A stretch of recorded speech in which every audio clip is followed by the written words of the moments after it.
Mu bugabe bwa Ankole ente zino ez'amayembe amawanvu zibadde kya buwangwa kya bugagga era akabonero ak'obuwanguzi. Bangi ku baafuna ebirungi mu Ankole be babasikira ebiraalo by'ente. Ben Namumpa agamba nti y'omu ku abo wabula nga si musanyufu nga bwe kyandibadde. Ente nka 80 nahinduramu natunga kurosi ezo natunga okuzikendeeza kwingana ziti ente niho nazihire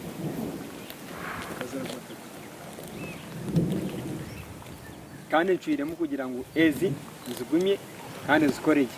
Namumpa oba oli awo yandibadde takyalinawo nte Ennyankole wabula agamba nti bwe ziggwawo abanga asudde eky'obusika ate eky'omuwendo. Abalunzi bangi si mu Ankole yokka bagenze baleka ente za kuno naddala Ennyankole ne badda ku nzungu nga batunuulidde okufuna ensimbi ennyingiko kuba zo enzungu we ziriira teweetaaga kuba wagazi nnyo. It's amazing. It's not easy for you, for one, to find out that you can get even over 50 cows. You can't get it. They have like 10 cows. They have like 20, not more than 20.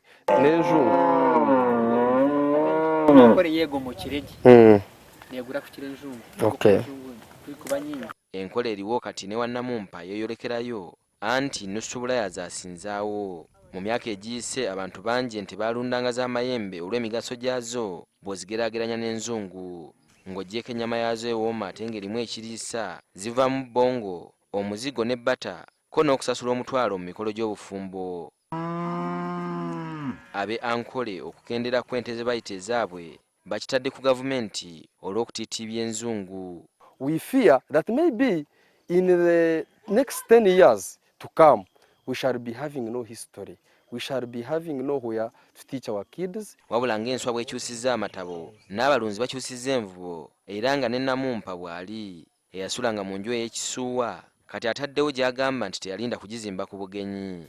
Naye ekabeera nnungi omu bunaku bwayo konka ketari nnungi nka hati nimpurra nshemereirwe munonga habwokuba haine ebihindikireho ebireeteire okunshemeza kandi taine TV kandi taine soora enju eketombekire nkeegi.